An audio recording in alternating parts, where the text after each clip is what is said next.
नमस्ते दोस्तों, आज हम मॉडर्न हिंदू आइडेंटिटी के बनने की कहानी पर संवाद करेंगे। लेकिन उससे पहले थोड़ा आर्टिफिशियल इंटेलिजेंस की बात करते हैं, क्योंकि अपने पास्ट को जानना जितना ज़रूरी है उतने ही फ्यूचर को समझना भी। एआई की वजह से और ऑटोमेशन की वजह से बहुत सारी जॉब्स ऑब्सोलीट हो रही हैं। इसीलिए हर कंपनी में आप लेऑफ्स की खबर सुन रहे हैं, इंक्लूडिंग बड़ी टेक कंपनीज। इसीलिए क्रिटिकल है कि आप नए स्किल्स और टूल्स सीखें जिससे आप फ्यूचर के चैलेंजेस के लिए तैयार हो सकें। इसीलिए आपको रिकमेंड करूंगा ये 3 घंटे की हैंड्स ऑन एआई ट्रेनिंग, जो सिर्फ नॉलेज नहीं बल्कि प्रैक्टिकल इंप्लीमेंटेशन पर फोकस्ड है। पहले 1500 लोग जो रजिस्टर करेंगे उनके लिए बिल्कुल फ्री है। ये ट्रेनिंग आपको सिखाएगी कॉम्प्लेक्स डेटा को हैंडल करना, बिजनेस स्ट्रेटेजीज बनाना और अपना पर्सनल ब्रांड बिल्ड करना। प्लस आपको 20 से ज्यादा एआई टूल्स मिलेंगे जो आपके डेली टास्क ऑटोमेट कर सकते हैं। चाहे आप टेक या नॉन टेक बैकग्राउंड से हैं, फ्रीलांसर हैं, मार्केटर या एंटरप्रेन्योर हैं, ये ट्रेनिंग सबके लिए है। और आपको 5,000 रुपए का बोनस भी मिलेगा ट्रेनिंग कंप्लीट करने के बाद। रजिस्टर करने के लिए डिस्क्रिप्शन और पिंड कमेंट में दिए गए लिंक पर क्लिक करें और उनके व्हाट्सएप ग्रुप को भी ज्वाइन करें for timely updates. Thank you. Hi Manu, आपकी book gods guns and missionaries the making of modern Hindu identity, cover दिखा देता हूँ। बहुत ही सुंदर कवर है। मुझे ये बुक बहुत अच्छी लगी क्योंकि इसमें जिन नैरेटिव्स के साथ आपने डील किया है वो कहीं ना कहीं मेरे भी प्रीकंसीव्ड नोशंस थे, और मुझे अच्छा लगा कि जो मैं सोचता था वो भी आप जैसे मेन स्ट्रीम हिस्टोरियन से रिसर्च करके उसी कंक्लूजन्स पे कहीं ना कहीं पहुंच रहे हैं। और इसमें सबसे बढ़िया लगने का कारण ये भी था कि जैसे नैरेटिव जो आपने डील किया है वो कहीं ना कहीं एक तरीके से फ्रिंज नैरेटिव्स और so called right wing narratives माने जाते थे, बट अच्छा लगा कि आप जैसे हिस्टोरियंस भी उन्हीं कंक्लूजन पे पहुंच रहे हैं। जैसे बोला जाता था बहुत दशकों तक, बहुत समय तक ये कहा गया कि हिंदुइज़्म जो है वो जिस तरीके से मॉडर्न इन्वेंशन बताया गया उसको, कि हिंदुइज़्म जैसा पहले कुछ नहीं था, ये तो 18th-19th सेंचुरी में ब्रिटिश के टाइम पे इन्वेंशन हुआ इस चीज़ का। दूसरा, आपने जो नैरेटिव डील किया है कैसे हिंदुइज़्म एंशिएंट टाइम में फैला, सो कॉल्ड आर्य देश से पूरे जो मलेच्छा लैंड है उसमें फैला। और वो एक तरीके से आपने दिखाया कि क्या कॉन्फ्लिक्ट नहीं था, जो हमेशा एक तरीके से नैरेटिव रहा है कि हिंदुइज़्म फैलने का कारण था कि लोअर कास्ट अपर कास्ट, वो वाला एंगल भी आ जाता था। बट आपने दिखाया है कि वो कहीं ना कहीं एक तरीके से जीनियस था उस टाइम के लोगों का, कि उन्होंने इस देश के कल्चर को, जो एग्जिस्टिंग कल्चर था, उसको समझा और एक ब्रॉड फ्रेमवर्क तैयार किया और उसके अंदर में उसको हार्मोनाइज़ किया। तो वो मुझे बहुत अच्छा लगा। तो इस तरीके से बहुत सारी चीज़ें हैं, हम डिस्कस करेंगे। But let's start with the introduction कि जर्नी जो है हिंदुइज़्म की, जो इवोल्यूशन है हिंदुइज़्म का एंशिएंट टाइम्स में, वो किस तरीके से फैला, उससे शुरू करते हैं and then will take it forward. I think मेरे लिए मेरे एंसेस्ट्रल विलेज में जो केरला में है वहीं पे हमारा एक फैमिली टेम्पल है, और उस टेम्पल में ही I could see how interesting and diverse and layered Hinduism was. क्योंकि हमारे 2 देवियाँ हैं, एक वनदुर्गा है, उनके नाम में ही आपको समझ में आएगा कि वनदुर्गा मतलब फॉरेस्ट गॉडेस। किसी ज़माने में एकेडमिक कंसेंसस ये है कि किसी ज़माने में वो वाज अ ट्राइबल गॉडेस, जो मेन स्ट्रीम पार्वती के अवतार के रूप में उनको एक्सेप्ट किया गया बाद में। उनके साइड में एक भद्रकाली है, और इन दोनों गॉडेसेस के बेसिक फंडामेंटल कैरेक्टर्स में एक डिफरेंस है। वही वनदुर्गा को मतलब अंतरिक्ष, मतलब द एयर, द रेन, वो सब ऐसे, मतलब she wants to be expose to all that. तो किसी भी वनदुर्गा टेम्पल में आप गए, आप देखोगे कि वो सैंक्टम के वॉल्स होते हैं, और जो रूफ होता है, रूफ में एक बड़ा सा होल होता है ऊपर, ताकि बारिश वगैरह उनके ऊपर गिरे। That's the nature of the Vanadurga. Bhadrakali वैसे नहीं है, भद्रकाली को पूरा कवर्ड रूफ है, और उनके स्लाइटली डिफरेंट रिचुअल्स है, स्लाइटली डिफरेंट कंसेप्शन है इस देवी के। उसके साथ वगैरह there are other gods also. There is the Naga Devata है, जिनको ओरिजिनली एक ग्रोव में रखा हुआ था, वहाँ से बाद में मंदिर के अंदर लाया। फिर एक एंसेस्टर वर्शिप के लिए एक स्पेसिफिक एक श्राइन है। वैसे ही कोरवर ट्राइब, अभी एक दलित कम्युनिटी है, उनके आयुर्वेली मुन्नोडी बोल के एक डेटी है, वो भी हमारे मंदिर के अंदर है। Pulayars community, also a Dalit community, उनके एक गॉड है मूर्ति बोल के, they say it's a form of Shiva, वो भी मंदिर के अंदर है। मूर्ति को ओरिजिनली एक्चुअली मांस, अल्कोहल, इन चीज़ों से पूजा उनकी की जाती थी। मगर वो मंदिर के अंदर है, और Brahmins only do the puja. So it's interesting कि एक छोटे से फैमिली टेम्पल के अंदर भी आपको different types of gods with different histories, different backgrounds, ये सब एक साथ बैठे हैं। अपने के हर एक के अपने अपने स्लॉट्स है, मगर फिर भी एक ही कॉम्पाउंड के अंदर सब लोगों के लिए जगह भी है, which I thought was very fascinating. तो ये बुक में मैं जब हिंदुज्म को देखता हूँ, ये स्क्रिप्चर्स के बेसिस पे नहीं स्टडी कर रहा हूँ, मतलब वेदास पुराणास इसके स्क्रिप्चरल बेसिस पे, थियोलॉजिकल बेसिस पे नहीं स्टडी कर रहा हूँ, सिर्फ इसके हिस्टोरिकल एवोल्यूशन। हर चीज़ को एक हिस्टोरिकल एवोल्यूशन होता है। ऑर्थोडॉक्स लोगों से पूछोगे तो वो कहेंगे कि कभी नहीं था, ये पहले से ही ऐसे था, फुल्ली फॉर्म्ड, ईश्वर के हाथ से फुल्ली फॉर्म निकल के आ गया। But when you are a historian, आप नेचुरली देखते हैं कि हिस्टोरिकल प्रोसेस से how do things take form. और उसमें दैट इंट्रोडक्टरी चैप्टर जिसके बारे में आप कह रहे थे अभी, that really fascinated me, that story, कि as you find not just Brahmins, but a kind of culture that, for want of a better word, Aryan culture, as it spreads across India. And across India, Brahmins के stories में migration बहुत serious है। अभी कोंकण में वो कहते हैं कि परशुराम ने हमें लाकर यहाँ पे सेटल करवाया। केरला के नंबूदरीज कहते हैं कि परशुराम ने हमें लाकर यहाँ पे सेटल करवाया। Tamil Brahmins are also supposed to have migrated from the north. So as they were spreading across the subcontinent, वो उनके कुछ विचार ले गए, और इन जो लोकल कल्चर्स थे वहाँ पे भी कुछ उनके रिलीजियस ट्रेडिशंस थे। और Hinduism in many veg is a composite of the two. इसकी पॉलिटिक्स भी है, because sometimes one person will have the upper hand, the other person will be lower, but फिर भी if you look at the broader picture, different pieces came together and they accepted that these are different pieces. कभी कभी उन्होंने ऐसे एक strategy से किया कि they said okay, ये आपके एक ट्राइबल गॉड है, we will not say that this god is not real, मगर we'll treat it as a lower god, an inferior god, और दूसरे गॉड्स को शिवा विष्णु वगैरह वो सुपीरियर गॉड्स करके थोड़ा सा हायरार्की को भी यूज करके what they did was they created space for everyone. So it's interesting that it never denied the existence of the other gods. So what you describe as lower and higher Hinduism? I don't. People, often brand it that way. For me, it's all valid. Because अभी ब्राह्मण भी है तो अभी उनके घर में there's some problem, or if they can't have children, they will not necessarily go to another Brahmin. वो विलेज में शायद एक नॉन ब्राह्मण ऑरेकल होंगे, वो कहेंगे अच्छा ऐसी एक काली का मंदिर है विलेज में, आपको वहां पे जाके पूजा करना है। तो द ब्राह्मण may not do puja to those type of deities, but for that purpose even the Brahmin will go there, and you find that there's a lot of acceptance of all kinds of deities. आपकी book की शुरुआत में ये एक बहुत interesting story है। जयपुर के महाराजा जो माधो सिंह टू थे, जब वो 1902 में ब्रिटेन जाते हैं तो अपनी गायों को साथ में लेके जाते हैं। ये मुझे नहीं पता था, और ये बहुत सारे राजा करते थे। तो अपनी गायों को साथ में लेके जाते हैं, उनका दूध निकालने वाले को साथ में लेके जाते हैं, ताकि जो प्योरिटी है वो मेंटेन रहे, दूषित ना हो। और प्रीस्ट को भी साथ में लेके जाते थे, क्योंकि एक तरीके से वर्जित था कि समुद्र को क्रॉस करना अच्छा नहीं माना जाता था उस समय के ट्रेडिशन में। तो कहीं ना कहीं अगर वो खुद भी उन सब चीज़ों में विश्वास नहीं करते थे, बट अपनी प्रजा को दिखाने के लिए, उनके मन में वो सैंक्टिटी मेंटेन रखने के लिए ये सब किया करते थे। और बहुत ही इंटरेस्टिंग ये डिटेल है, क्योंकि एक तो मुझे ये पता नहीं था, और दूसरा कि किस तरीके से चेंजिंग टाइम्स में कैसे अपने आप को इवॉल्व करना है, वो भी ये दिखाता है। अडैप्टिव रिलीजन है इन द सेंस दैट एक फुट हमेशा ट्रेडिशन में रहेगा, बहुत timeless you can call it, across centuries वो ट्रेडिशंस चलते आ रहे हैं, मगर दूसरा एक पैर चेंज में भी होता है। इसीलिए ऐसे change is almost coded in Hinduism DNA. Hinduism एक किताब से नहीं आई है ना। हिंदुइज्म के firstly we have so many scriptures, Veda, अभी वेदास भी बोलेंगे तो 4 है।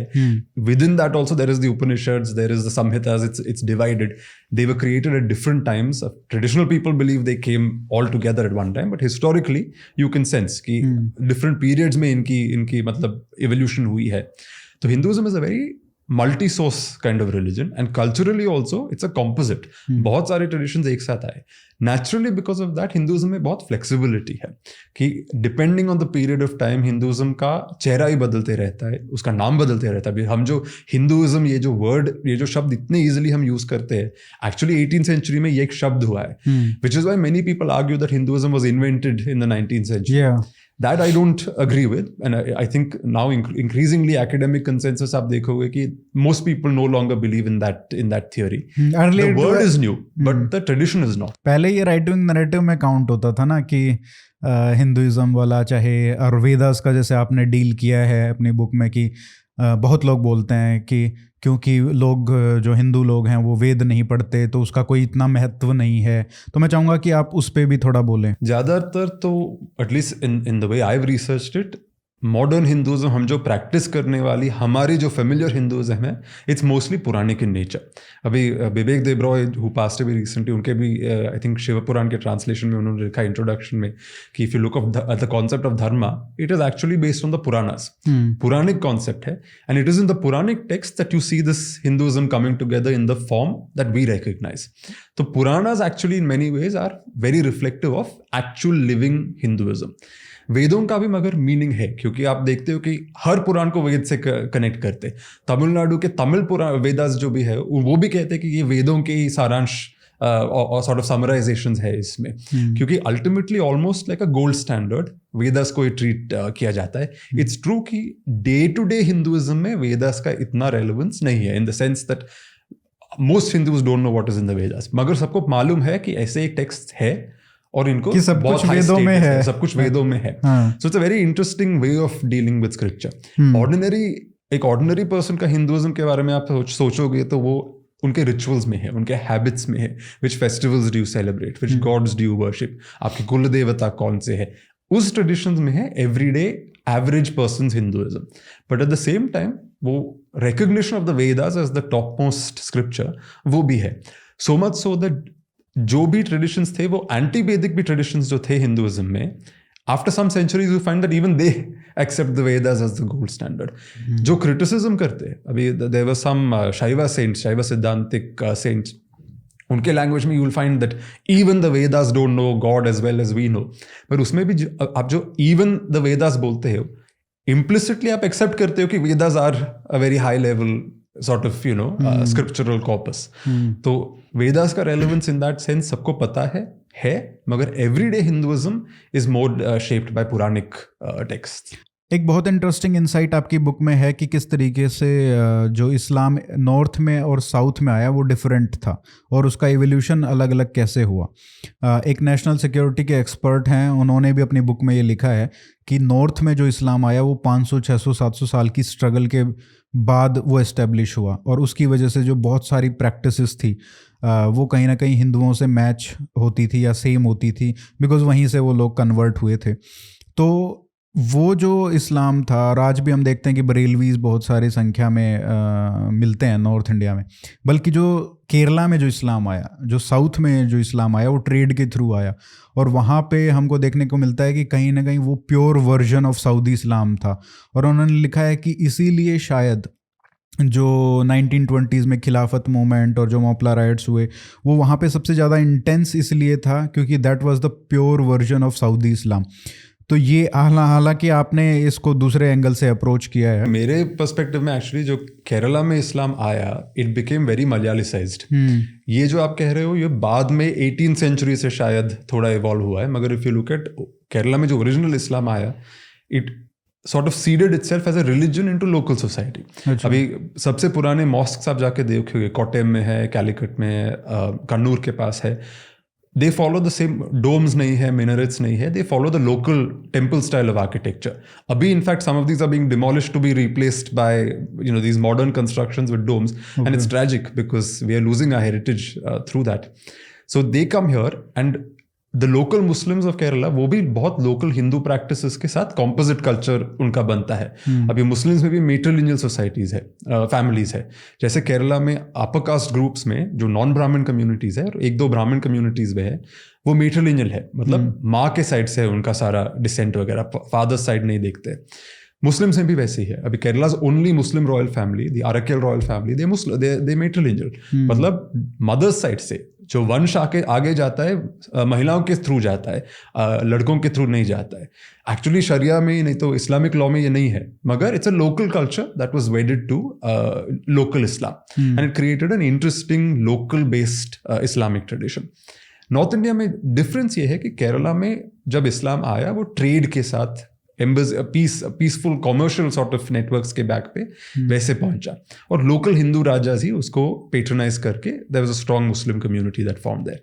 नॉर्थ इंडिया में स्लाइटली डिफरेंट ट्रेडिशन है in that while Sufi culture eventually evolves, initially बहुत आप देखोगे तो इस्लामिक पावर के साथ आया, मतलब रिलीजन ही नहीं, रिलीजन के साथ एक पावरफुल न्यू पॉलिटिकल फोर्स भी आया था. So the northern evolution of Islam is very different from the southern evolution. South में सी ट्रेडिंग, इंटर मैरिटाइम नेटवर्क्स, ये सब बहुत इंपॉर्टेंट थे.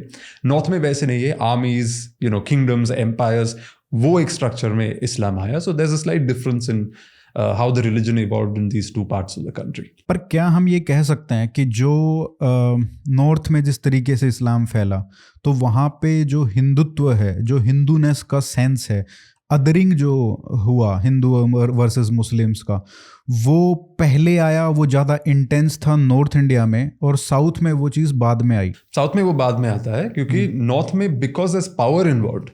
Normally, religions by themselves don't do anything, no? It is usually when power comes into the picture. अभी power, state capacity, ये सब जब आता है और आपका ruling class एक दूसरे religion का हो जाता है, that's when sometimes these things get complicated. तो अगर आप कबीर के writings देखोगे, एकनाथ, महाराष्ट्र में एकनाथ के writings देखोगे, इन सब में you will find that they have two broad categories, Hindu and Turks, which means Turk is basically Muslim. तो उनके ज़माने में ऑलरेडी एक क्लियर सेंस था कि ये two broad categories of people India में है and they don't always get together. अभी एकनाथ के हिंदू तुर्क संवाद में हिंदू और मुस्लिम पहले they fighting with each other, एक दूसरे के रिलीजन को ऐसे मतलब मजाक करके they taking pot shots at each other, मगर by the end of it they part as friends. Ending parting as friends है, मगर you can also sense that there is tension. दोनों है, फ्रेंडशिप भी है मगर टेंशन का स्कोप भी है. वो नॉर्थ इंडियन लिटरेचर में ज्यादा आपको दिखता है, साउथ में इतना, केरला में वगैरह इतना नहीं दिखता है. इनफैक्ट मालाबार में, I forget the name of the place, एक मंदिर है, उसके अंदर एक ब्रॉन्ज स्टैचूज है जिसमें वो आदमी के हाथ नहीं है, आर्मलेस फिगर. वो एक्चुअली एक लोकल मुस्लिम को मंदिर के अंदर रखा है क्योंकि when they say that when an Islamic army invaded, some people say Tipu Sultan's army, this local Muslim man defended the temple from the attackers. वैसे ही श्रीरंगम के बड़े विष्णु भगवान के टेम्पल में मेन सैंक्टम के पास में ही आपको एक छोटा सा एक श्राइन दिखेगा. वहाँ पे उनके मुस्लिम वाइफ का एक श्राइन है और वहाँ पे उनकी पूजा होते हैं. जब भगवान को उनके प्रोसेशन के लिए निकालते वहाँ पे भी वो आते, अपने तुलुकनाचार्य कहते हैं. तुलुका मतलब अगेन तुरुष्का और Turk. Tulukkanachiyar is his Muslim wife. तो साउथ में there was a slightly different evolution, north में there was a different evolution. But yes, these are both complicated sides of our same religious history. लेकिन आपकी जो book है वो deal करती है कि कैसे मिशनरीज के साथ इंटरेक्शन, डायलॉग के बाद एक हिंदूनेस, हिंदू आइडेंटिटी का इवोल्यूशन होता है. बट वो प्रोसेस तो जब मुस्लिम आए होंगे तभी से थोड़ा थोड़ा शुरू हो गया होगा ना, क्योंकि पहले वाले जो मुस्लिम से पहले वाले जो आक्रांता थे, हुण, कुषाण, शक, वो जब आए तो वो पूरी तरीके से एसिमिलेट हो गए. तो कहीं ना कहीं मुस्लिम ऐसा पहला ग्रुप था जो एसिमिलेट नहीं हुआ, राइट? तो उस 500-600 साल के पीरियड को भी स्टडी करना जरूरी है for to study the evolution of Hindu identity. Yes, as far as the modern the Hindu identity is concerned, हमें ऑलरेडी दिखता है एक 14th सेंचुरी वो पीरियड से कि in the interaction with Islam, Hindus do start developing a sense that there is something separate between the Islamic identity and the Hindu identity. क्योंकि आप शिवाजी को देखो तो कहीं ना कहीं वो भी उसी का बाई प्रोडक्ट है. नहीं, विजयनगर सुल्तान्स भी, विजयनगर राजास भी, उनका एक टाइटल है हिंदू राय सुरत्रना, which is basically translated as sultans among Hindu kings.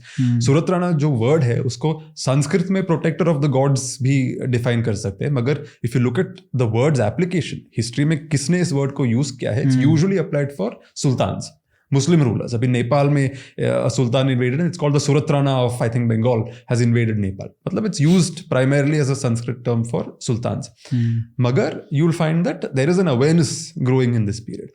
Difference ये है कि ये कम्युनल आइडेंटिटीज नहीं है. कम्युनल आइडेंटिटीज बाद में होता है क्योंकि टेक्नोलॉजी आता है, प्रिंटिंग प्रेस आता है, सेंसस आते हैं, मेजॉरिटी माइनॉरिटी का कॉन्सेप्ट आता है. इस जमाने में ये सब नहीं है. कल्चरल आइडेंटिटीज है मगर ये वाटर टाइट कल्चरल आइडेंटिटीज नहीं है. लोगों को पता है कि yes there is some broad difference, मगर ये इतना वाटर टाइट नहीं हुआ है। It is not at the level of dialogue, मतलब जैसे मिशनरीज हैं वो आपके भगवानों को कुछ कुछ बोल रहे हैं कि आपके भगवान में ये खोट है, ये अच्छा नहीं है, बट मुस्लिम्स के टाइम पे तो वो मंदिरें तोड़ रहे हैं, उन भगवानों की मूर्तियों को तोड़ रहे हैं, तो वहाँ पे जो साइकोलॉजिकल अदरिंग है वो बहुत इंटेंस हुआ होगा ना कंपेयर टू विद मिशनरीज। वो जो इनिशियल फेज में जब Islamic power first came, definitely उसी से आता है the sense that there is a and then the difference intellectual exercise begins after that. अच्छा, आपने अपनी पुस्तक में दिखाया है कि कैसे मिशनरीज का भी इवोल्यूशन होता है, उसको कहीं ना कहीं हम कह सकते हैं कि 5 स्टेजेस ऑफ ग्रीफ की तरह है, कि पहले पूरी तरीके से डिनायल है, उसके बाद थोड़ा सा एक्सेप्टेंस आता है, जैसे वो पढ़ना शुरू करते हैं, उसके बाद ये भी आता है कि अरे कहीं ना कहीं ये तो हमसे भी बेटर हो सकते हैं, फिर ये आता है कि नहीं नहीं पहले आप बेटर थे लेकिन अभी आप भटक गए हैं। तो ये कहीं ना कहीं पूरा जो एवोल्यूशन होता है मिशनरीज के माइंडसेट में, वो भी थोड़ा पूरा वो जो जर्नी आपने अपने पुस्तक में बताया, मैं चाहूँगा कि वो भी आप थोड़ा बताएं। तो जो ओरिजिनल एक क्रिश्चियन कंसेप्शन था, उनके विचार में ऐसे था कि भगवान जो है वो क्रिश्चियन डेफिनेशन के है, और भगवान को के पास पहुंचने का जो तरीका है, जो पाथवे है, वो बाइबल के थ्रू है, मतलब उनके स्क्रिप्चर्स के थ्रू है। बाकी जो सब है वो सब सैटानिक, शैतान के मतलब एजेंट्स है। And not just in India, अभी जब Christianity spread in Europe, Britain में, यूरोप के डिफरेंट पार्ट्स में, स्कैंडिनेविया में, ये सब पेगन कल्चर्स थे इन कोट्स, मतलब ये भी पूजाज, आइडल्स, ये सब करने वाले लोग थे, उनके भी सेक्रेड ट्रीज थे, सेक्रेड ट्रेडिशन थे, एनिमल सैक्रिफाइस था, वैसे बहुत सारे ट्रेडिशंस उनके भी थे। यहाँ पे जब क्रिश्चियनिटी पहले स्प्रेड होने लगी थी, यही आर्ग्यूमेंट्स हमने पहले देखा है। तो इंडिया में क्रिश्चियन मिशनरीज आने के बहुत सालों पहले ही you see that the same arguments are happening in Europe, the same behaviour is happening in Europe. और उनका नोशन है कि ये जो आइडल्स में गॉड्स है, ये सब मॉन्स्टर्स है, मतलब ये सब शैतान के लोग हैं। तो जब वो इंडिया में आते हैं, ऑलरेडी उनका एक कल्चरल कंडीशनिंग ऐसा है कि जब इंडिया में आते हैं मंदिर दिखते हैं और मंदिर के अंदर आइडल्स दिखते हैं, मतलब these are satanic. And it so happens कि if you look at some of our temples also, dark है सैंक्टम सैंक्टोरम, उसके अंदर पत्थर के आइडल्स बने होते हैं, तो जो इमेजेस ऑफ गॉड्स है वो पत्थर के हैं। तो बाहर से देखने वाले को, एक फॉरेनर आके देखेगा तो they'll really wonder, multiple hands, बड़े दांत, this can't be a god, ऐसे बोलेंगे। नरसिम्हा एक पिलर के अंदर से बाहर आ रहे हैं और किसी को मतलब he's tearing them apart। तो when they first came to India, they saw monsters everywhere, और उनको लगा कि ये सब monsters है, ये religion नहीं है, ये शैतान ने इनको enslave करके रखा है लोगों को, और हमें इनको बचाना है बाइबल और क्रिश्चियनिटी देके। ना प्रॉब्लम ये था कि लोकली ये जब हिंदुओं से बात करने लगे, Hindus are not interested in converting. Different parts of India में in different generations, different centuries आपको दिखेगा कि हिंदूज जब मिशनरीज को रिस्पॉन्ड कर रहे हैं, sometimes they make the same point. और उनका एक ब्रॉड पॉइंट ये है कि वो कहते हैं कि आपने बाइबल लाया है and you believe in Christianity, great, good for you, and we don't disrespect it either. हम भी एक्सेप्ट करते हैं कि Bible and Christianity is a way to reaching god, मगर हम ये नहीं एक्सेप्ट करते कि ये एक ही रास्ता है भगवान के पास पहुंचने के लिए। भगवान ने अनेक रास्ते ओपन किए हैं, क्योंकि दुनिया में इतने सारे लोग हैं, इतने सारे कल्चर्स हैं, मतलब भगवान ने नेसेसरली अनेक रास्ते बनाए हैं। इंटरेस्टिंगली लोग आज भी यही आर्ग्यूमेंट्स देते हैं। I mean, recently the Pope himself said that, और उसका थोड़ा कंट्रोवर्सी हुआ था, because that's not the original position. Original position में ये ही एक रास्ता है, क्रिश्चियनिटी ही एक रास्ता है, बाकी सब मतलब they are just fraudulent religions, ऐसे एक ट्रेडिशन था। और इसमें कभी कभी मिशनरीज का मजाक भी करते थे। अभी एक ज़ीगनबार्ग बोल के एक मिशनरी थे 18th सेंचुरी में, हाँ, तो वो किसी हिंदूज के साथ डिबेट कर रहे थे, और हिंदुओं ने पूछा कि अच्छा, अगर भगवान ने बाइबल हर लोगों के लिए, हर कल्चर के लिए बनाया था, तो हमें क्यों नहीं दिया, आपको क्यों दिया, और आप हमारे पास क्यों लेके आ रहे हो? It's not necessary. सिमिलरली दूसरे मिशनरीज कहेंगे कि हाँ फाइन, जैसे आपके वहाँ पे जीसस क्राइस्ट का जन्म हुआ and he showed you the way to God, वैसे ही हमारे कल्चर में विष्णु ने 10 अवतार लिए and through his avatars he also showed us the way to God.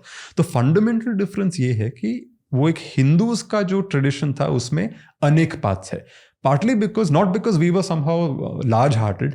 हम जैसे पहले डिस्कस कर रहे थे, विद इन हिंदुइज्म इटसेल्फ इतने सारे ट्रेडिशंस है, इतने सारे composite of different cultures and different practices है। तो naturally Hinduism is open to the idea that god is one but the paths are many.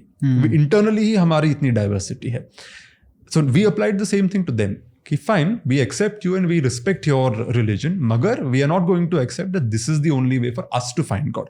हमारे traditions are good for us, आपके traditions are good for you, both can exist in two separate compartments. वो एक fundamental attitude हमें different times पे दिखता है. उसके बाद एक्सेप्टेंस भी दिखता है कि जिस तरीके से जो आपने एग्जाम्पल दिया है जर्मन मिशनरी का, जब वो हिंदू ग्रंथों को पढ़ना शुरू करते हैं तो उनके विचार बदलते हैं. जो ये पढ़ने वाला फेस, और यहाँ तक अभी तक स्टेट पावर मिशनरीज के हाथ में नहीं आई है. तो इट्स क्वाइट इंटरेस्टिंग. मैं बुक में क्या करता हूँ, कंपैरिजन करता हूँ. अभी गोवा में स्टेट पावर है पोर्चुगीज गवर्नमेंट के नीचे, वहां पे you see that it becomes pretty violent, and this is a well acknowledged fact कि गोवा में मंदिर तोड़े गए थे, बहुत का सारे कम्युनिटीज हैड टू लीव. जो people who did not leave felt the pressure to convert, many of them converted, and Goans accept this now. अभी आप सीरियसली किसी से बात करोगे, they will accept that yes there was violence in the past. So this is not against present day Goan Catholics और anything, but historically ऐसे हुआ था. There was a degree of violence. मगर उस वायलेंस में भी आपको दिखेगा कि एक form of resistance Hindu community के साइड से हो रहा है.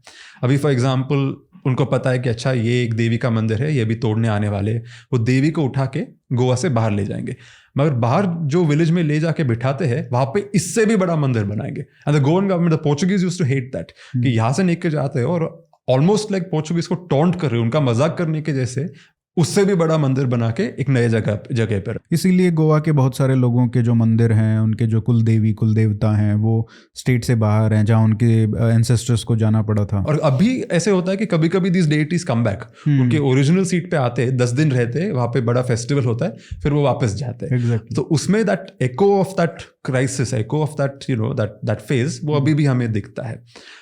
फिर Brahmins found ways to reconvert people. मतलब आपको फोर्स करके कन्वर्ट किया था, आप आ जाओ हमारे पास, we'll do a dip in the sea, Ganga जल से आपको शुद्ध करेंगे, and we'll bring you back into your cast.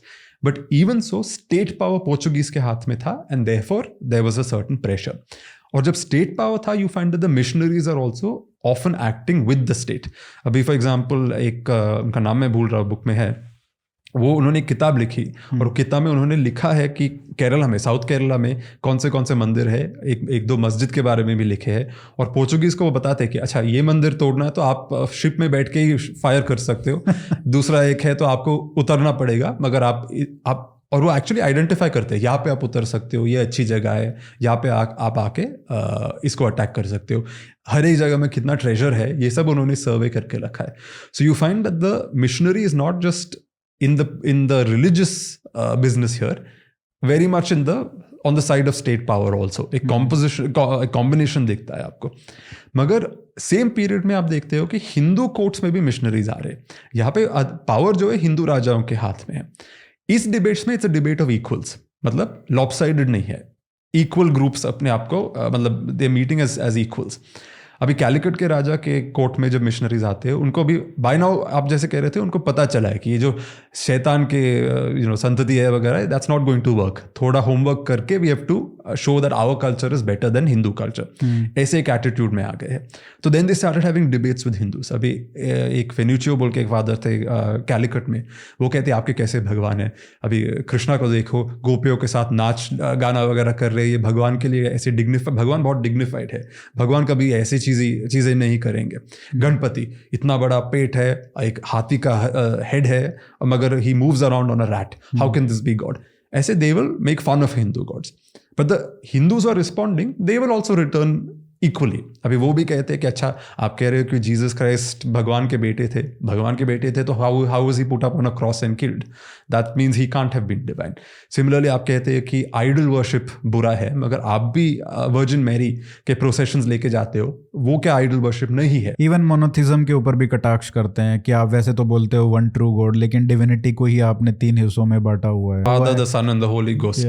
तो हमारा अद्वैत वेदांता का abstract god is better than your trinity. तो there are debates going on because it's culture of equals.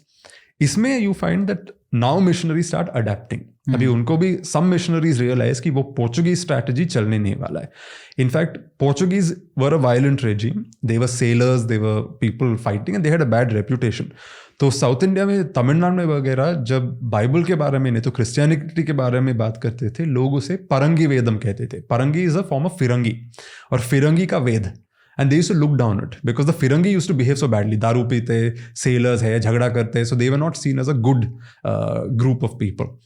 अभी रॉबर्टो नोबिली जैसे एक आदमी 17th सेंचुरी में, मतलब 1600s में साउथ इंडिया में आते, मदुरै में आते, विजयनगर साम्राज्य का एक आउटपोस्ट है, बड़ा मंदिर है, बड़े लोकल राजाज है, इस सिटी में आ जाते मदुरै में, और उनको समझ में आता है कि Christianity can not be diminished as Parangi Vedam. Christianity को थोड़ा स्टेटस बढ़ाना है, लोकल्स में एक्सेप्टेंस बनाना है, तो Christianity has to be seen as a high status religion. इसके लिए क्या करते हैं, क्रिश्चियनिटी को ट्रांसफॉर्म करते हैं. वो कहते हैं कि Christianity is not the Parangi Vedam, it is the Satya Vedam, truth का वेदम है. आपके पास जो 4 वेद है, वैसे ये एक लॉस्ट 5th वेदा है जो मैंने रोम से लाया है. वो खुद उनके प्रैक्टिसेस चेंज करते हैं. ब्राह्मण्स जैसे सेक्रेड थ्रेड पहनते हैं, सैफरन रोब्स पहनते हैं, टीका लगाते हैं, वेजिटेरियन बनते हैं, ज़मीन पे बैठ के खाना खाते हैं प्लांटेन लीव्स के हाथ, जैसे ब्राह्मण्स करते हैं, क्योंकि उनका आइडिया है कि, and he tells his colleagues की the local people must respect me. Local people के आइज में respect is measured in a certain way. Vegetarianism होना चाहिए, there is a way you have to behave. मैं उसी तरीके से I am going to start behaving. So he indigenises, almost Hinduises his Christianity. जो Roberto de Nobili का Christianity है, एक बहुत ही हिंदुआइज क्रिश्चियनिटी. अभी भी you will find that there are South Indian priest who wear saffron robes. अभी भी वो टीका करते हैं. Caste, I mean so much for being for egalitarianism, caste को एक्सेप्ट करते हैं. जो ब्राह्मण्स कन्वर्ट करते हैं वो चर्च में आगे बैठते हैं, जो लोअर कास्ट कन्वर्ट करते हैं उनको दूसरा बैठाते हैं. पहले actually he used to keep them in separate churches. फिर गोवा से ऑर्डर आया कि आप सेपरेट नहीं कर सकते, एक ही चर्च में बिठाना पड़ेगा, पर उसमें भी उन्होंने कास्ट का एक लाया है. And even now south Indian Christians have cast. अभी केरला में भी there are upper caste Christians and there are so called lower caste Christians. Tamil Nadu में भी यू फाइंड दिस. बुक में मैंने एक साइटेशन में एक टाइम्स ऑफ इंडिया का आर्टिकल दिखाया है जिसमें you actually find Dalit Christians complaining कि हमारे सेमेटरीज अभी भी सेपरेट है, चर्च में हमें अच्छे ड्यूटीज नहीं दिए जाते हैं, क्योंकि caste was also imbibed into Christianity to make it more Indian in some ways. तो you find that Catholic faith South India में उसका एक रूप ही कंप्लीटली बदल जाता है. बट ये कह सकते हैं कि डी नोबिली का जो स्ट्रेटजी था वो थोड़ा सक्सेसफुल हुआ, क्योंकि उन्होंने क्रिश्चियनिटी को उसके यूरोपियन मूरिंग्स से निकाल कर लोकल मूरिंग्स दे दिए. So much so that Christian saints के लिए वो बलि भी करते थे. एक गोट को लेके आके बलि भी कर सकते हो. बट ये सब स्ट्रेटजीज यूरोपियंस जो उनको भेज रहे थे मिशनरीज को, जो उनको फाइनेंस कर रहे थे, उनको एक्सेप्टेबल नहीं थी. जब ये मिशनरीज अच्छी बातें लिख रहे थे हिंदुज़म के बारे में, उन सब चीज़ों को पढ़ के, हिंदू ग्रंथों को पढ़ के, उनको समझ के, तो उनको बोला गया कि भाई आपको इंडिया में क्रिश्चियनिटी फैलाने के लिए भेजा है, यूरोप में हिंदुइज्म फैलाने के लिए नहीं भेजा है. दे वर स्कैंडलाइज्ड क्योंकि नोबिली एक बार गोवा गया और वहां पे he refuse to eat with his colleagues. वो भी वाइट आदमी है इटली से, उन कॉलीग्स पोर्चुगीज है, मगर उनके साथ खाना नहीं खाता है, क्योंकि जैसे Brahmins will not eat from a lower caste person, वैसे वो भी कह रहा था मैं सिर्फ एक ब्राह्मण कुक का बनाया हुआ खाना खा सकता हूँ, वो भी सेपरेट, आपके साथ बैठ के मैं नहीं खाऊंगा. आप मांस मच्छी खाओ, मैं वेजिटेरियन फूड खाऊंगा. And they were upset. They thought कि ये क्रिश्चियनिटी नहीं है, ये कुछ और आपने बना दिया है, एक नया कुछ बना दिया है. सो इट्स इंटरेस्टिंग. अभी आई मस्ट ऑल्सो मेंशन कि ये मिशनरीज को विलिफाई करने के लिए नहीं बोल रहा हूँ, ये हिस्ट्री इज कॉम्प्लिकेटेड, इसमें diverse things happen. What is interesting to me is कि इसमें बहुत इनोवेशन भी हो रहा है. हिंदूज भी इनोवेट कर रहे हैं, क्रिश्चियंस भी इनोवेट कर रहे हैं. क्रिश्चियंस जैसे हिंदुइज्म को क्रिटिसाइज कर रहे हैं, Hindus are also finding a way to respond to it. It's a very dynamic evolving kind of situation. और जहां पावर यूरोपियंस के हाथ में है, गोवा में they are able to force their version of Christianity which is very European. हमारा भाषा सीखो, हमारे कपड़े पहनो, हमारे रीति रिवाज आपको फॉलो करने पड़ेंगे. आप घर में चप्पल पहन के नहीं आते, हिंदू घरों में चप्पल पहन के आपको आना पड़ेगा, क्योंकि Christians don't believe in that. आप जब यूरिनेट करते हो, बैठ के नहीं करना चाहिए. Small things to big things, क्योंकि स्टेट पावर उनके हाथ में था. वहां पे भी it was not complete. People always found ways to resist, and ultimately the Portuguese state had to cooperate, they also had to mellow themselves. मगर कोशिश थी, क्योंकि पावर उनके हाथ में था. जब पावर नहीं हाथ में था, you find that the missionaries have to change. उनको क्रिश्चियनिटी को बदलकर ऑलमोस्ट हिंदुआइज करके लोगों के सामने रखना पड़ा, क्योंकि the people were not being forced under European pressure. So it's quite interesting how different political contexts में सेम रिलीजन का रूप ही बदल जाता है. अच्छा, अब आते हैं ब्रिटिश राज पे, जिसकी शुरुआत होती है कंपनी राज से. और इनिशियली कंपनी के जो ऑफिशियल्स थे वो भारत के रिलीजियस मैटर्स में इंटरफेयर नहीं करना चाहते थे, बट उनको चेंज करना पड़ा अपने विचारों को, क्योंकि बहुत सारी चीज़ें यूरोप में भी हो रही थी। जिस तरीके से प्रोटेस्टेंट वर्सेस कैथोलिक की डिबेट्स थी, अमेरिका जो था वो ब्रिटेन के हाथों से निकल चुका था। तो इस तरीके की जो डिबेट हो रही थी, जो चीज़ें यूरोप में हो रही थी, वो कैसे इम्पैक्ट कर रही थी ब्रिटिश पॉलिसीज़ को भारत में? ये हमें एक्चुअली पोर्चुगीज पीरियड से दिखता है। One of the reasons the Portuguese were so violent इन गोवा बस क्योंकि उनको यूरोप में क्रिटिसाइज किया जा रहा था, क्योंकि पोर्चुगीज कैथोलिक्स थे, वो यहाँ पे आए थे सेम जमाने पहले। वो गोवा में दे वर ओके, मतलब they were not interfering in religion. एक 1540s ऑनवर्ड से you start seeing them becoming more and more aggressive, क्योंकि यूरोप में क्या हो रहा था तब तक मार्टिन लूथर का प्रोटेस्टेंट रेफॉर्मेशन जो कहते हैं वो शुरू हुआ था। और मार्टिन लूथर का फुल क्लेम ये था कि जो ट्रू क्रिश्चियनिटी है उसको कैथोलिक चर्च ने करप्ट कर दिया है। आपने बहुत सारे अननेसेसरी रिचुअल्स लाए हैं, बहुत सारे अननेसेसरी ट्रेडिशंस लाए हैं जो क्रिश्चियनिटी में है ही नहीं। आपने वो ट्रेडिशंस लाकर आपके कैथोलिक चर्च का पावर बढ़ाने के लिए आपने लोगों को मतलब हुडविंग कर दिया है। तो प्रोटेस्टेंट्स का ये अटैक था कि Catholic religion is actually not Christianity, it is a form of idol worship. वहां पे ऐसे अटैक हो रहा है और Catholics are therefore being defensive. उनको प्रूव करना है कि हम अच्छे क्रिश्चियंस हैं, हम कमिटेड क्रिश्चियंस हैं। इसीलिए गोवा में यू फाइंड उसका रिस्पॉन्स कि व्हेन दे सी हिंदूज, वो कहते हैं अच्छा आप आइडल वर्शिपर्स है, आप मॉन्स्टर वर्शिपर्स है, हम आपको सिखाएंगे बोल के बहुत अग्रेसिव उनका एक पॉलिसी होता है। क्योंकि वो अग्रेशन से वो यूरोप में साबित करना चाहते हैं कि देखो हम कितने अच्छे क्रिश्चियंस हैं। यू सी कि these things are interlinked. Isolation में कुछ नहीं हो रहा है। यूरोप में जो हो रहा है और इंडिया में जो हो रहा है, इसके बीच में देयर आर कनेक्शंस और one can explain the other. With the British also similar है। अभी ब्रिटिश टाइम पे प्रोटेस्टेंट मिशनरीज है। ये जो ज़ीगनबार्ग है 18th सेंचुरी में आते हैं, he was the first Protestant missionary in India, 1700s में आए थे। उसके बाद you start seeing a Protestant group coming into India. और जो कैथोलिक प्रोटेस्टेंट का फाइट यूरोप में है वो यहाँ पे भी आ जाता है। तो ज़ीगनबार्ग आते हैं और वो भी कहते हैं कि ये कैथोलिक मिशनरीज फॉल्स है, ये क्रिश्चियंस नहीं है। कैथोलिक्स इन प्रोटेस्टेंट्स को देखते हैं कि और बोलते हैं कि ये भी फॉल्स है। और जो कन्वर्ट्स, हिंदू कन्वर्ट्स है, वो दोनों को मैनिपुलेट भी कर सकते हैं। तो ऐसे मल्टीपल चीज़ें चल रहे हैं इसके बीच में। और जब ब्रिटिश पावर आता है, you have to realise that British जो पहले बंगाल में वगैरह आते हैं, पहले टेरिटरीज उनके हाथ में आते हैं, हमें लगता है कि पहले से ही वो बहुत कॉन्फिडेंट थे, उनके पास सारा मतलब पावर था वगैरह। Actually not really. वो बहुत ही नर्वस थे, बहुत ही एंग्शियस थे। उनको हमेशा ये चिंता थी कि हमें कब भी आके लोग बाहर निकालेंगे, क्योंकि हम इतने कम है इन टर्म्स ऑफ संख्या। जो वाइट लोग हैं बहुत कम है। देश is full of brown people. If the brown people come together we can be kicked out. उनको पहले से ही पता था। तो फॉर मेनी डेकेड्स उनका एटीट्यूड ये था कि let us be cooperative with Hindu society, let us be respectful of Hindu society. तो आपको एक्चुअली दिखता है कि ब्रिटिश ऑफिसर्स मंदिरों में जाके कोकोनट्स तोड़ रहे हैं, मंदिरों में डोनेशंस दे रहे। तिरुपति में थॉमस मनरो ने डोनेशन दिया है। केरला के पद्मनाभ स्वामी टेम्पल में कर्नल मनरो बोल के एक प्रोटेस्टेंट ब्रिटिश ऑफिशियल थे, उन्होंने डोनेशंस दिए हैं। मल्टीपल टेम्पल्स में, मदुरई में रूस पीटर ने जूल्स वगैरह दिए हैं। मतलब they were starting to donate to temples. जब भगवान के प्रोसेशंस जाते थे, ब्रिटिश आर्मी के सोल्जर्स उनको एस्कॉर्ट करते थे। So they were actively showing that देखो हम कितना हिंदू कल्चर को रिस्पेक्ट करते हैं। जब जगन्नाथ, जब पूरी मतलब उड़ीसा को जब मराठाओं के हाथों से ब्रिटिश ईस्ट इंडिया कंपनी ने छीना, when they went to Puri, you actually have the records जहाँ पे वो क्लियरली लिखते हैं कि please show respect to the Jagannath temple, क्योंकि ओडिशा का सबसे बड़ा मंदिर है। So if we are to be accepted by the people, they have to see that we respect their gods. तो they actually go out of the मराठों से भी अच्छा हमें पूरी को मेंटेन करना है बोल के दे स्टार्ट लुकिंग एट पूरी। एक्चुअली ये सब दिखाता है कि पहले के जो आक्रांता आए होंगे, शक कुषाण हुण, वो कैसे असिमुलेट हुए होंगे, राइट? कि एक्चुअली ये सब हमको दिखाता है कि जो पहले के आक्रांता आए होंगे, शक कुषाण हुण, वो कैसे सोसाइटी में असिमुलेट हुए होंगे। क्योंकि हम देखते हैं कि जब वो आते हैं तो सेकंड थर्ड जनरेशन तक पूरे हिंदुआइज हो चुके हैं। तो अगर लेकिन ब्रिटिश के साथ थोड़ा डिफरेंट था, क्योंकि कम्युनिकेशन बहुत फास्ट हो गया था और वो भी कहीं ना कहीं अपने होमलैंड से कट ऑफ नहीं थे पहले जैसे आक्रांताओं की तरह, बल्कि वो तो एजेंट्स थे, अपने फॉरेन पावर जो ब्रिटिश पावर थी उनके एजेंट थे। तो अगर ये सब नहीं होता तो हो सकता है कि वो भी सेकंड थर्ड जनरेशन तक पूरी तरीके से असिमुलेट हो जाते। इनफैक्ट वो पहले लोकल लेडीज को शादी भी कर रहे थे, उनके बच्चे भी हो रहे थे। हाँ, एग्जैक्टली, जो लोकल कपड़े भी पहन रहे थे। You know, they were transforming themselves, क्योंकि पावर में they felt their power was weak. अभी प्रॉब्लम ये होता है कि स्लोली जैसे उनका पावर बढ़ता है, and the generation also shifts, तो एक नोशन ऑफ एम्पायर बिल्डिंग आ जाता है कि हमें यहाँ पे एक एम्पायर बनाने आए। वैसे आप नोटिस करते हो कि पहले जो इंग्लिशमैन आए थे, many of them were from modest backgrounds, middle class backgrounds, lower class backgrounds even.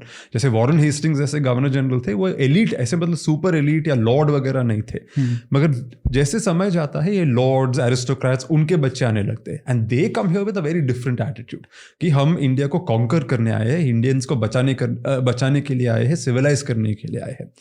Meanwhile, जैसे हम पोर्चुगीज के बारे में कह रहे थे, यूरोप में भी चेंजेस आ रहे हैं।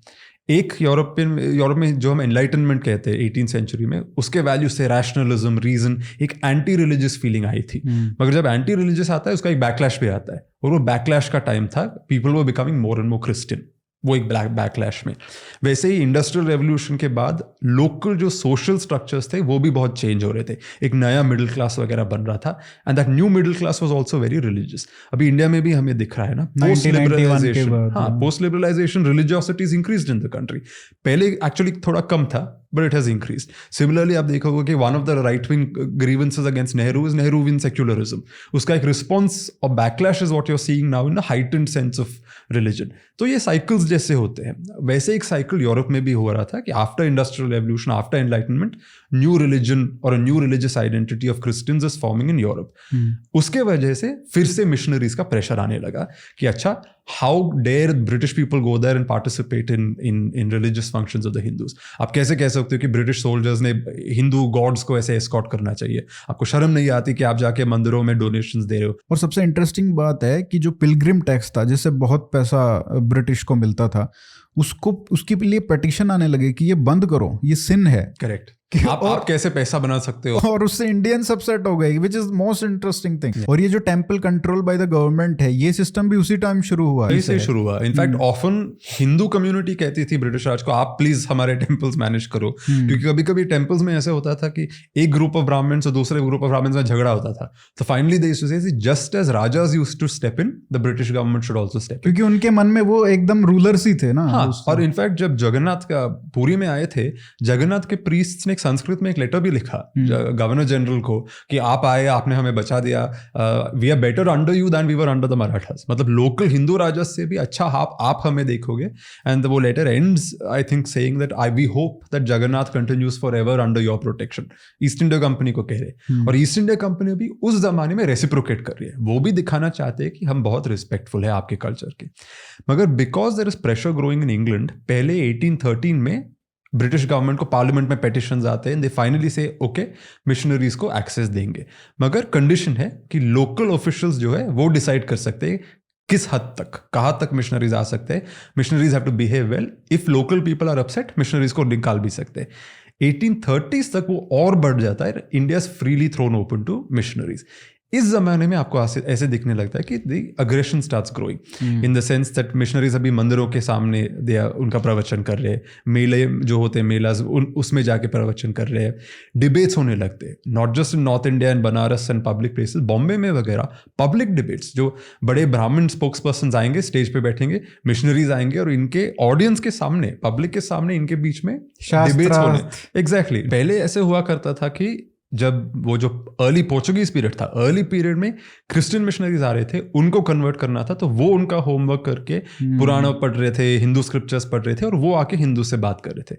उस टाइम में हिंदूज को इतना क्रिश्चियनिटी के बारे में पता नहीं था, क्योंकि they didn't really care very much. उनको लगा कि अच्छा ये लोग डिबेट करने आए, बस दैट्स इट।